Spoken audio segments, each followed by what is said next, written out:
자, 우리에게 주시는 하나님의 말씀은 창세기입니다. 창세기 39장 19절부터 23절까지 말씀을 봉독해 올리겠습니다. 창세기 39장 19절부터 23절까지 말씀입니다. 제가 봉독해 올리겠습니다.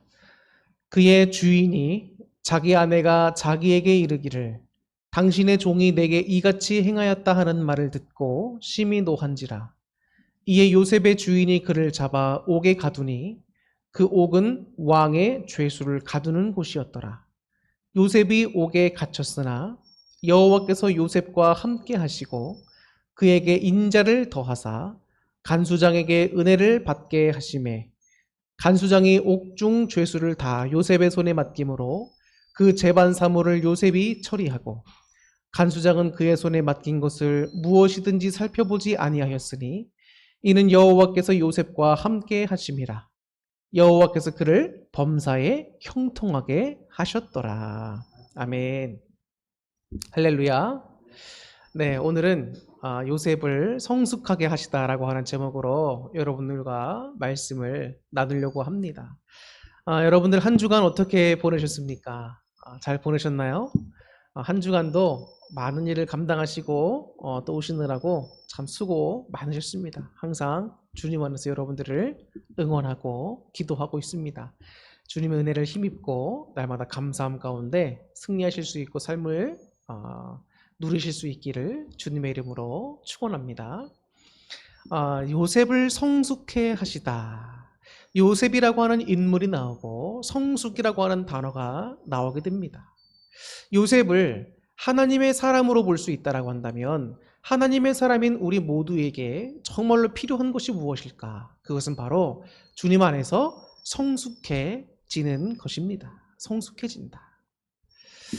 아이들이 있습니다. 아이들이 있고 그 자녀들이 1살, 2살 나이를 먹어가면서 이제 철이 든다는 표현을 하죠.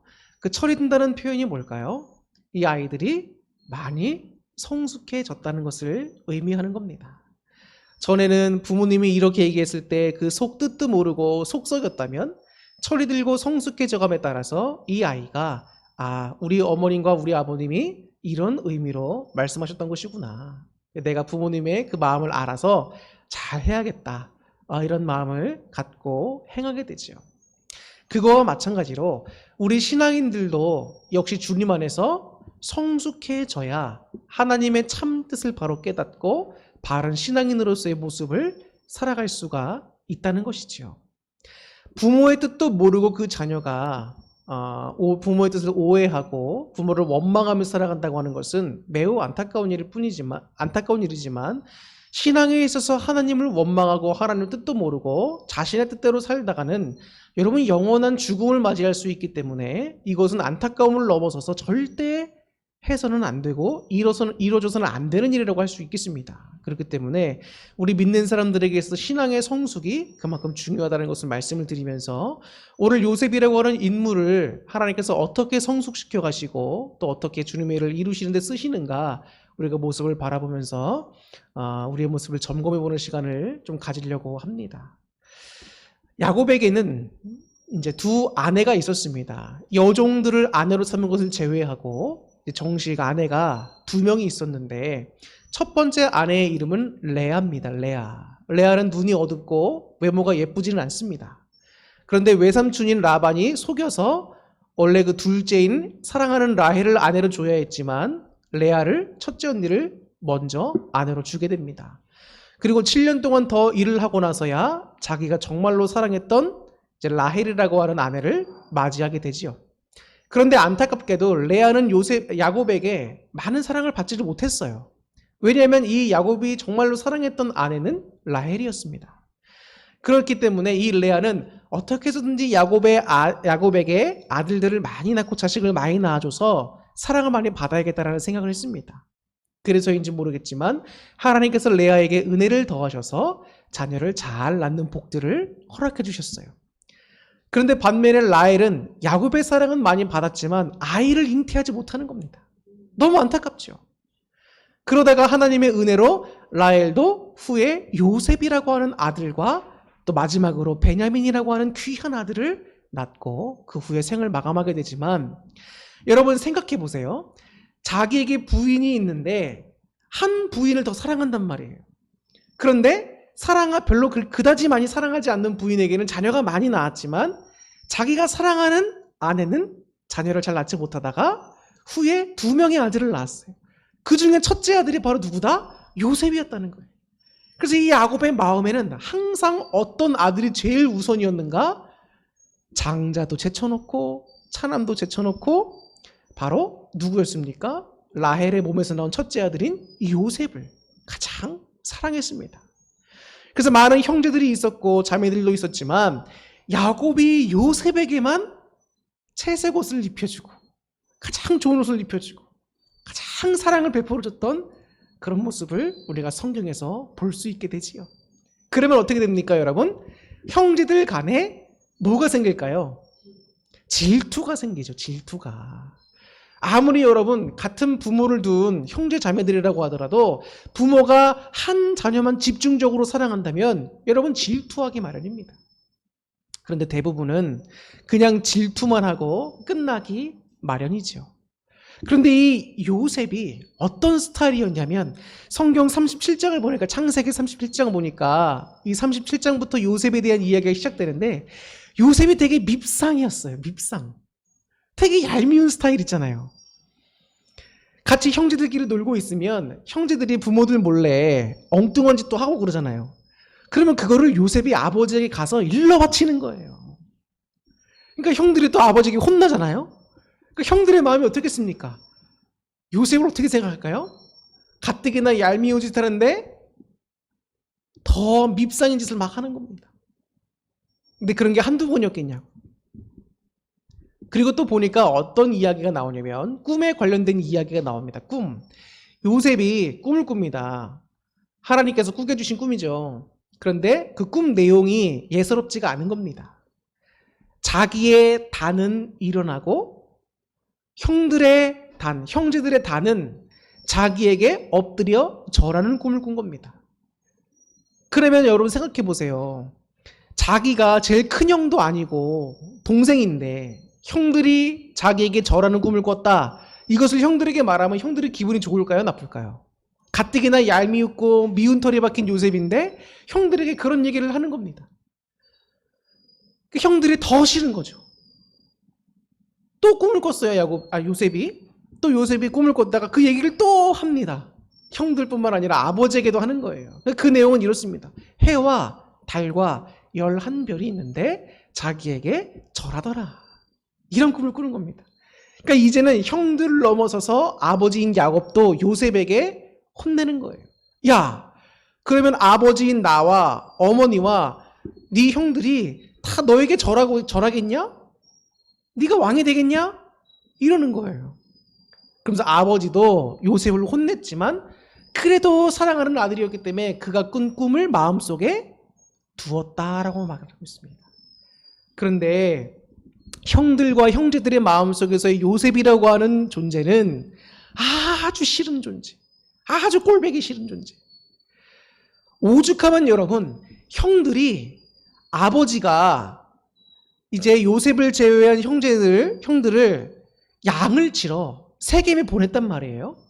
근데 그 세겜에서 도단으로 옮겼습니다.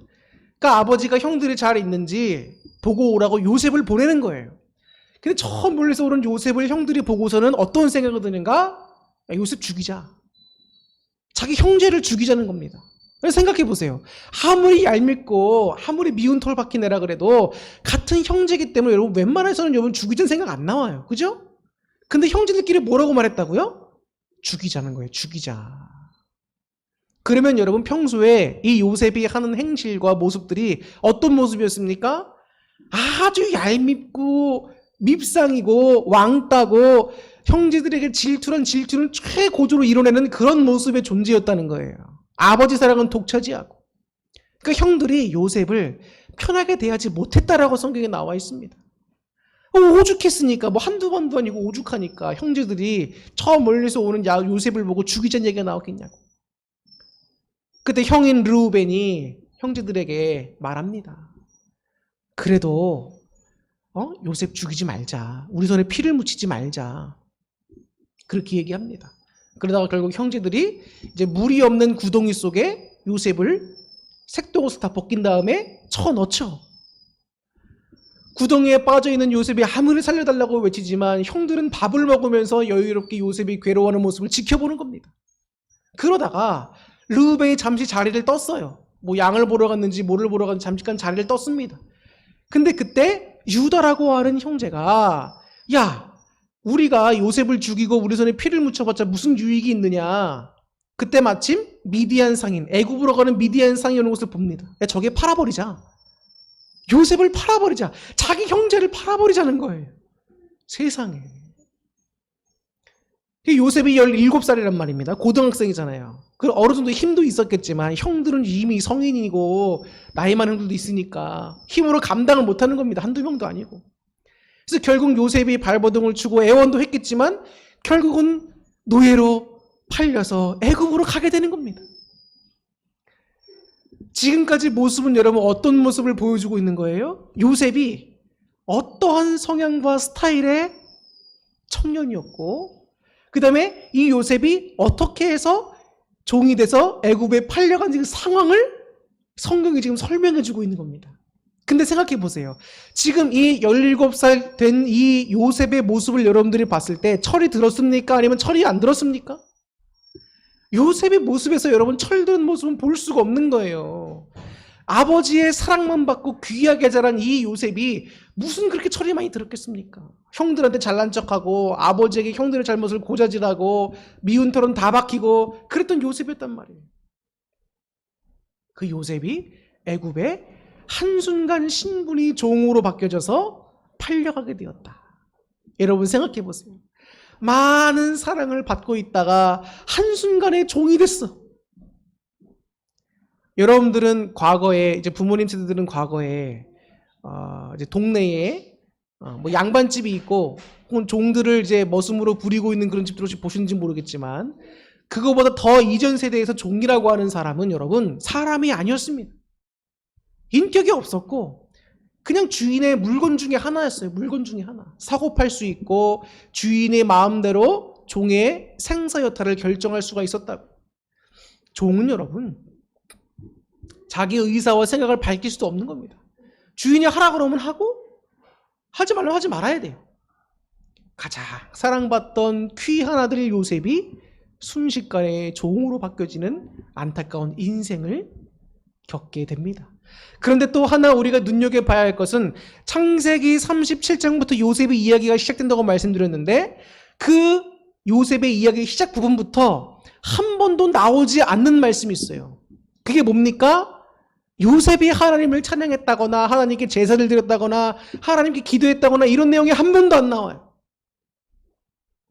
요셉이 어떻게 신앙생활을 했는지 한 번도 나오지 않는다는 겁니다.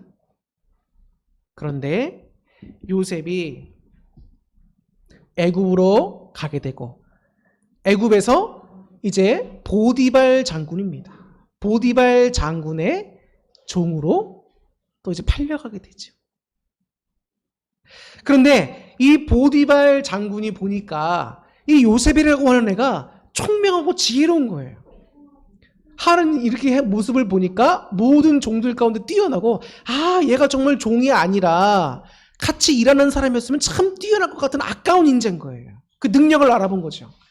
그러니까 보디발 장군이 자기 모든 집에 있는 일들을 다 요셉이라고 하는 젊은 종에게 다 맡겼다는 거예요.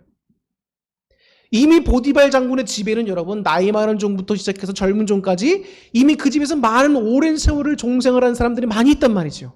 그럼 요셉보다 더 많은 것을 알고 경험도 많은 사람일 겁니다.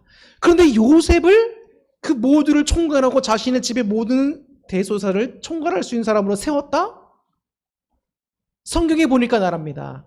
보디발 주인을 제외하고 이 집에서 제2인자가 누구다? 바로 요셉이라는 거예요. 그러면 하나님께서 그 요셉에게 얼마나 많은 큰 은혜를 주신 거냐고. 그러니까 성경에서도 보니까 뭐라고 나와 있습니까? 하나님이 요셉에게 은혜를 더하사 형통케 하셨다라고 되어 있습니다. 사람의 인생이 내가 잘한다고 다 잘 되는 게 아닙니다.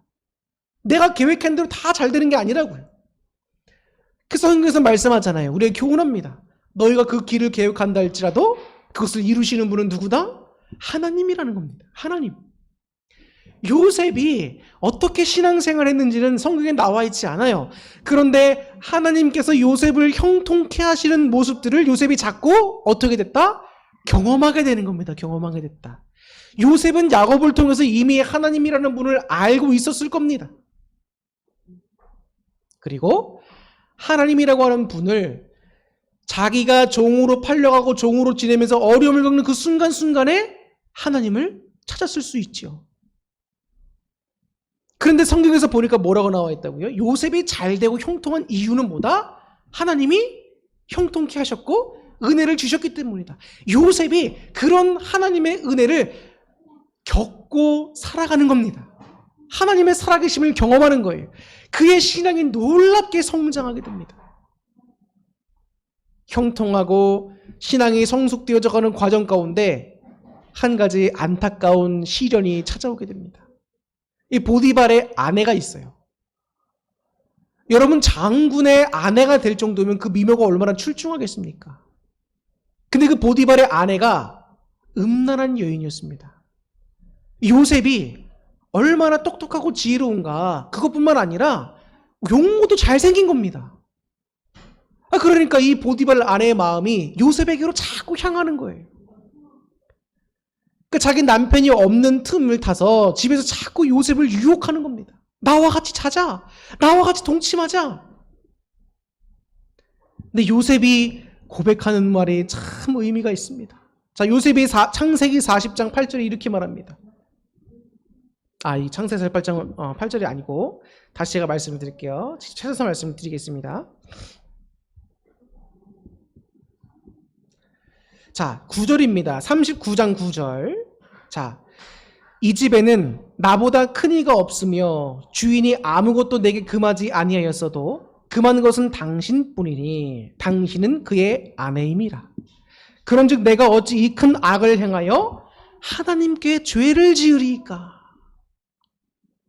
하나님께 죄를 짓지 않겠다는 말을 단호하게 하는 겁니다. 주인의 아내에게. 주인의 아내의 말도 남편에게 적응하면 자기 생명도 잃을 수 있는 거죠. 남편이 없을 때 그냥 인간적으로 타협해서 이제 같이 한번 자주고 또 자기도 좋은 삶을 누리면 되겠다, 이럴 수도 있잖아요. 그런데 요셉이 뭐라고 말했다고요? 내 주인이 모든 것을 허락해주고 관리하게 했지만 당신의 아내인 당신만큼은 허락하지 않았습니다. 그리고 그런 것은 하나님께 죄를 짓는 것입니다. 제가 하나님께 죄를 짓는 이 일을 결코 행할 수가 없다는 겁니다. 여러분, 요셉의 신앙이 이렇게 성장한 것을 볼 수 있습니다. 요셉이 어떤 행동을 하건지 간에 하나님께서 원하시는 것일까 아닐까, 하나님께 죄를 짓는 것일까 안 할까를 그가 고민하고 염려하면서 선택의 기로에서 항상 하나님의 뜻대로 선택했다는 거예요. 여러분, 그 신앙이 얼마나 성숙한 겁니까? 사랑받는 아들 위해서 종으로 변화되는 그 과정과 상황 속에서 얼마나 괴로운 일 가운데 주님을 의지하고 주님의 도우심을 힘입고 느꼈으면, 경험했으면 하나님이 그의 신앙, 그의 삶의 중심이 되었다고. 그게 보디발의 아내도 끈질깁니다. 포기하지 않는 거예요. 내가 어떻게 해서든 요셉과 한번 자리라. 또 주인이 없는 틈을 타서 이 보디발의 아내가 또 요셉을 꼬십니다. 근데 마침 주인의 집에 일이 있어가지고 그 집 안에 들어가서 일을 보고 있는데 이상하게 그날따라 그 주인의 집에 보디발의 아내가 혼자 있는데 아무도 다른 종들이 없는 거예요. 이상하다 조심해야겠다 요셉이 신경 쓰면서 일을 하고 있는데 아니나 다를까 보디발의 아내가 요셉에게 또 말하는 겁니다. 우리 같이 동침하자. 그러면서 이번엔 적극적으로 요셉이 옷을 잡아 끌어당기는 겁니다. 요셉이 놀래가지고 헐레벌떡 그 잡는 옷이 벗겨지는 것도 상관없이 그냥 맨몸으로 뛰쳐나가는 거예요. 옛날 옷은 여러분 지금처럼 단추가 있고 매무새가 좋은 옷들이 아닙니다. 그냥 천을 두르고 다니죠. 그러니까 잡아당기면 벗겨지는 거예요. 그러니까 보디발의 아내가 이 종로무 주제에 내가 한번 사랑해주고 이뻐해주려고 했더니 이런 식으로 해? 괘씸하다. 이 보디발의 아내가 자기 남편에게 거짓으로 고하는 겁니다. 이 요셉이 나를 겁탈하려고 들어왔다가 내가 소리를 지르니까 벗어둔 옷을 그냥 두고 도망갔다. 이렇게 거짓으로 자기 아내인 보디발에게 말하는 겁니다. 그러니까 보디발이 화가 나서 요셉을 당장 옥에 가두라고 명령했어요. 근데 이미 다른 종들은 알고 있었겠죠. 주인의 아내가 요셉을 꼬신 게 한두 번입니까? 그리고 그 집에 다 종들을 물려놓고 요셉만 들어오게 한 걸 여러분 종들이 왜 모르겠습니까? 평소에 요셉의 행실도 알지요. 그러니까 종들은 억울하게 요셉이 옥에 갇히게 된 것도 아는 겁니다. 그러니까 요셉이 옥에 갇혀서도 하나님께서 은혜를 주셨다 그랬어요. 그래서 간수장도 요셉을 좋은 마음으로 여겨서 죄수들을 요셉에게 다 관리하게 하고 재반 사무 처리를 다 요셉에게 맡긴 거예요. 그게 가능한 일입니까, 여러분? 옥에 갇히게 된 요셉에게 간수장이 네가 다 알아서 처리하라고 했단 거예요. 그 말은 뭡니까? 하나님의 은혜가 있었고, 두 번째는 요셉의 평소 행실을 종들이 알고 있었던 거예요. 바르고 정직하고 지혜롭고 열심히 행했던 사람을 아는 겁니다. 요셉이 그곳에서도 하나님께 대해서 원망하는 적 한 번도 없습니다. 성경에 안 나와요. 그때 그 감옥은 왕의 죄수들을 가두는 감옥이라고 했습니다. 두 죄수가 추가로 들어오게 됐는데 한 명은 왕의 술 맡은 관원장이었어요. 왕의 술을 만들고 제공하는 그런 일을 맡은 관원장. 또 하나는 떡을 맡은 관원장입니다. 이 두 사람이 들어와서 꿈을 두 사람이 꿉니다. 그런데 그 꿈을 꿨는데 뭔가 의미가 있는 것 같은데 아무도 해석을 못하고 답답한 거예요. 그러니까 요셉이 그 얘기를 듣다가 자기가 꿈을 해석해 주겠다는 겁니다. 그러면서 그들에게 말하는 요셉의 말이 이거예요. 창세기 40장 8절 말씀입니다. 그들이 그에게 이르되 우리가 꿈을 꾸었으나 이를 해석할 자가 없도다. 요셉이 그들에게 이르되 해석은 누구에게 있냐? 하나님께 있지 아니하냐니까. 청하건대 내게 이르소서. 요셉이 누가 얘기하는 겁니까?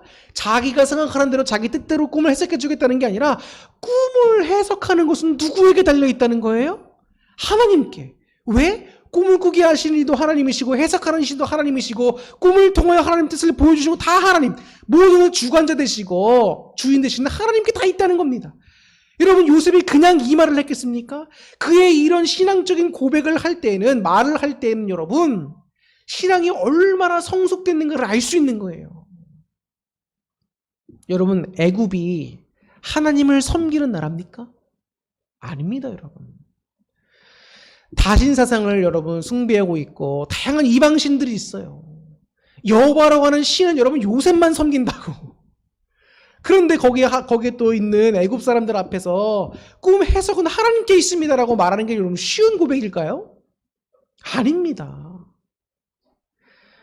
그런데 요셉이 말하기를 꿈을 해석해 주시는 분은 우리 하나님이지 않습니까?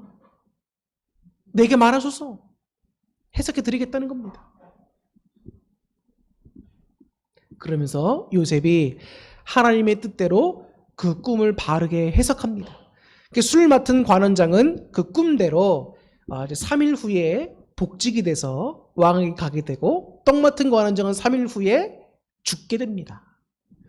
이 술 맡은 관원장에게 복직될 때에 당신의 꿈을 해석해주고 당신에게 도움을 준 나를, 이 억울하게 갇힌 나를 좀 기억해달라 이렇게 얘기를 하죠.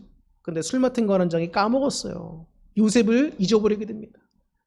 그러다가 후에 바로 왕이 꿈을 꾸는데 꿈을 해석해줄 사람이 없는 거예요. 그때 술 맡은 관원장이 요셉을 생각하게 됩니다. 그러면서 왕에게 요셉을 소개시켜주고 요셉이 왕 앞으로 오게 됩니다. 그때 요셉이 바로 왕에게 이렇게 고백합니다. 이렇게 말씀합니다.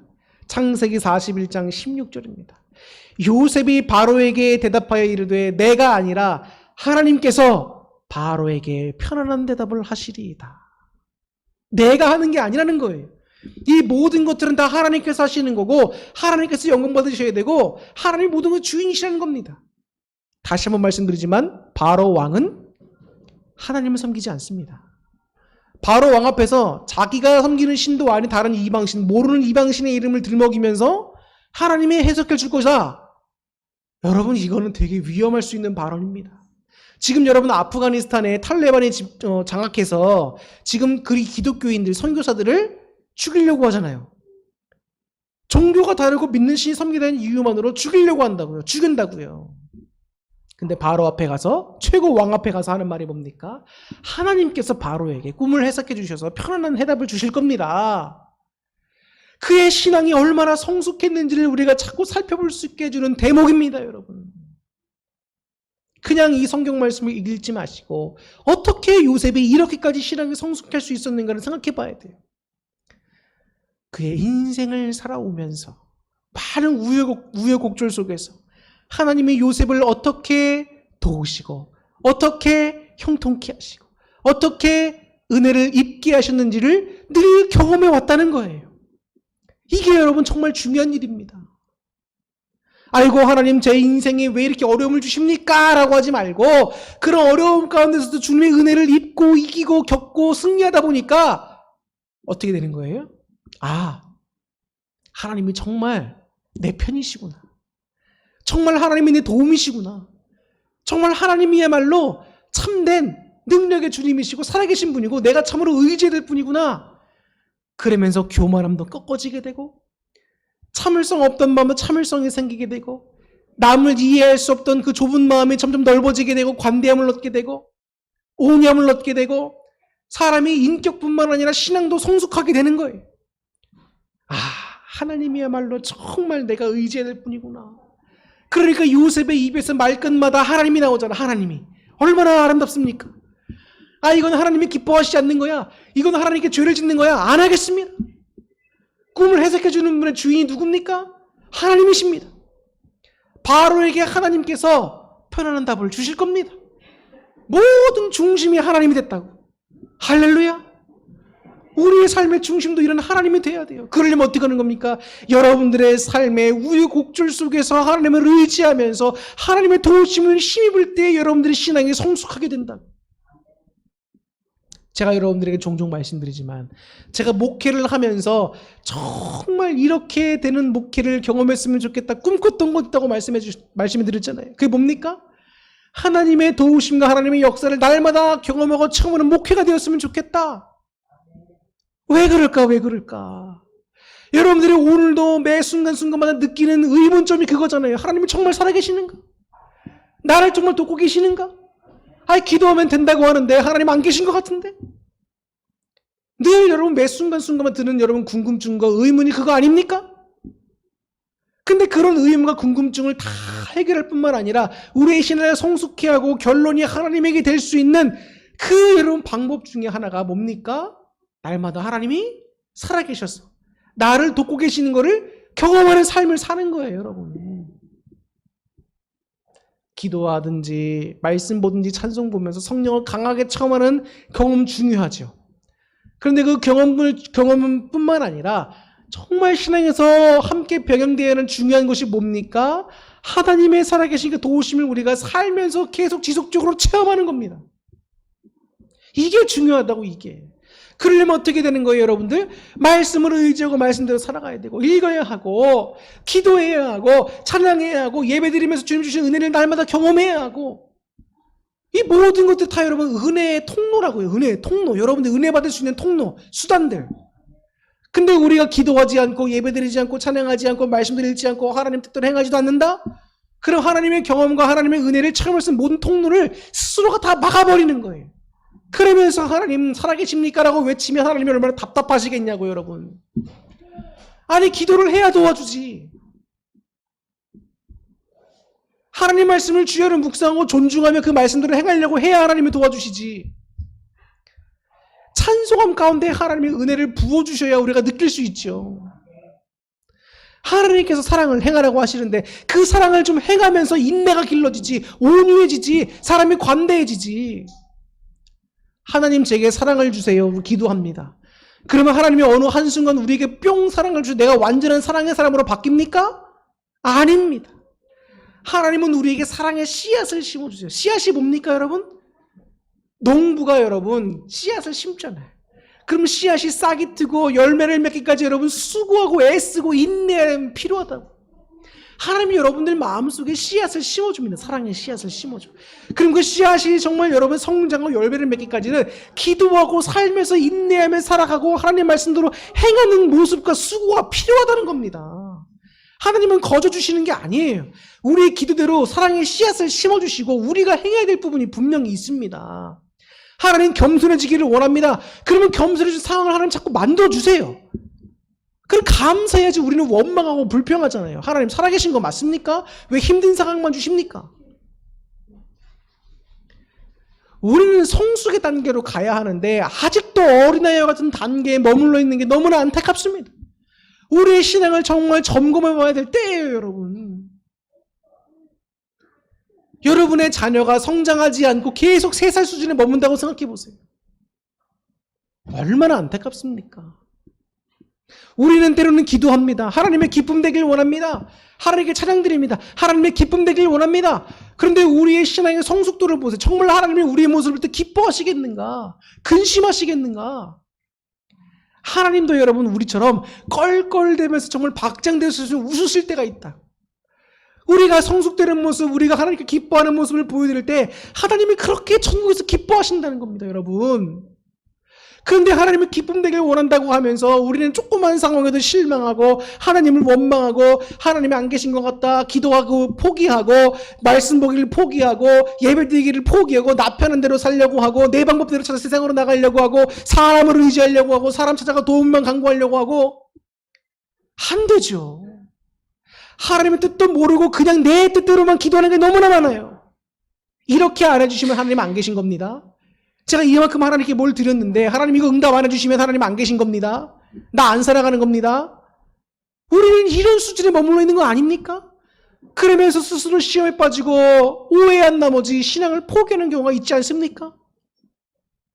안타까운 거예요. 하나님이 안타까워하시는 마음이 있다고. 안타까워하시는 마음이. 자녀가 부모의 마음을 몰라주는 것도 안타깝지만 속 터지는 일이지만 하나님이 여러분 우리 많은 모든 사람들을 다 하나님께서 지금 보고 계시는데 그 많은 사람들이 하나님 마음을 알아주는 사람이 얼마나 있을까요? 다 모르지. 기도가 영적으로 깨어있고 하나님께 친밀한 관계를 누리는 사람들만이 아는 겁니다. 내 마음을 상대방이 몰라주면 답답하잖아요. 하나님의 마음을 좀 시원케 드릴 수 있는 사람들이 돼야지. 근데 우리가 아직도 신앙이 수준이 3살이야. 안 된다는 겁니다. 안 돼. 기쁨이 다가올 때 하나님께 찬송해라. 그런데 어려움이 다가오면 야고보서 너가 뭐 하라 그랬죠? 기도해야 한다는 겁니다. 기도해라. 왜 기도하라는 겁니까? 네 소원을 이루기 위한 방편이 기도기 때문이 아니라 하나님의 도우심을 힘입을 수 있는 통로기 때문에 우리를 이기게 하는 하나님의 힘이 기도를 통해 우리에게 온다는 거예요. 공급된다는 거야. 내 힘으로 할 수 없으니까 외부에서는 하나님의 힘을 힘입어야죠. 그러려면 기도해야 된다는 거예요. 기도해라. 어려운 상황을 네 힘으로 해결할 수 있어? 없잖아. 그럼 기도해야지. 왜 기도하지 않냐는 겁니다. 왜 기도하지 않아? 하나님을 의지해라. 신앙적으로 성숙해라. 언제까지 어린애 같은 모습이 있을 거냐? 그럼에도 불구하고 우리가 은혜를 누리고 있는 이유가 뭡니까? 하나님이 오늘도 우리를 참아주고 기다려주시고 계시잖아요. 우리는 사람과 관계를 맺을 때 한두 번 실수하고 똑같은 잘못을 반복하면 그 사람하고 관계를 끊습니다. 왜? 쟤는 똑같은 사람이야. 안 변해. 근데 하나님은 우리를 포기하지 않고 끝까지 참아주시고 기다려주시고 사랑해주신다는 거예요. 제가 정말 놀랬던 때 언제인지 아십니까? 우리가 우리 자신들의 모습을 너무 잘 알잖아요. 하나님께 우리가 뭘 자랑할 모습이 있겠습니까? 죄송한 모습으로 떨리는 마음으로 하나님께 나아갔더니 하나님께서 뭐라고 말씀하시는지 아세요? 사랑하는 아들아, 사랑하는 딸아. 이게 첫마디야 세상에. 하나님께 잘한 것도 아무것도 없는데 죄만 진 죄인인데 하나님께 나아갔더니 사랑한대요. 사랑한대. 하나님은 오늘도 우리를 그렇게 사랑하시고 변치 않고 우리를 참아주시고 인내해 주신다는 겁니다. 그러나 하나님께 여러분 정말 감사드린 적이 있습니까? 그냥 내 뜻대로 기도 안 응답해 주신다고 우리가 원망했던 적만 있지 않습니까? 신앙이 성숙돼야지. 요셉의 모습을 여러분 오늘 마음판에 기억하시기 바랍니다. 이제 말씀을 마치려고 합니다. 요셉이 젊은 시절에 어떻게 신앙생활을 했는지는 성경에 나와 있지 않아요. 그런데 한 가지 분명한 것은 아버지인 야곱을 통해서 하나님을 알았습니다. 야곱이 사랑받는 아들에서 종이 되는 과정, 또 종으로서의 삶을 살아가는 그 험난한 과정 속에서 요셉이 하나님을 의지하게 됩니다. 그리고 하나님의 도우심을 그의 삶에서 경험하게 됩니다. 그러다 보니까 요셉이 중심이 누가 되는 거예요? 하나님. 하나님 뜻대로 살고 하나님의 기쁨이 되고자 원하고, 또 오늘 본문의 말씀을 또 본문의 말씀에 제가 말씀을 더 말씀드릴게요. 자,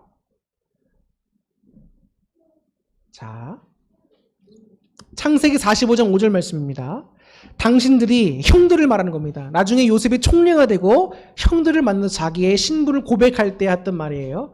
당신들이 나를 이곳에 팔았다고 해서 근심하지 마소서, 한탄하지 마소서. 왜 그러는 겁니까? 형들이 요셉을 종으로 팔았잖아요. 근데 지금 요셉은 어떤 신분입니까? 애굽의 총리가 됐다고. 왕 다음의 신분을 가진 겁니다. 그러면 요셉이 자기들에게 복수하지 않겠습니까? 두려운 거죠. 근데 요셉이 뭐라고 말하는 거예요? 근심하지 말고 한탄하지도 마소서. 왜?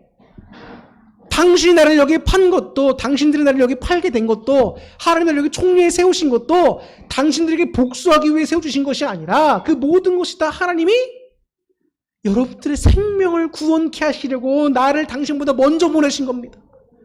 이런 놀라운 고백이 나온다고요. 놀라운 고백. 하나님의 뜻을 깨달았을 뿐만 아니라 하나님 뜻을 설명해주고 형제들 용서해주는 단계까지 나가는 겁니다. 이런 너무 아름다운 신앙을 갖게 된 거예요.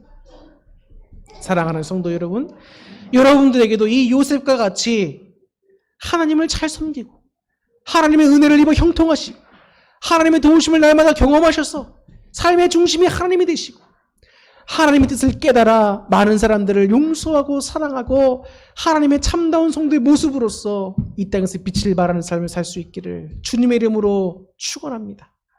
기도하겠습니다.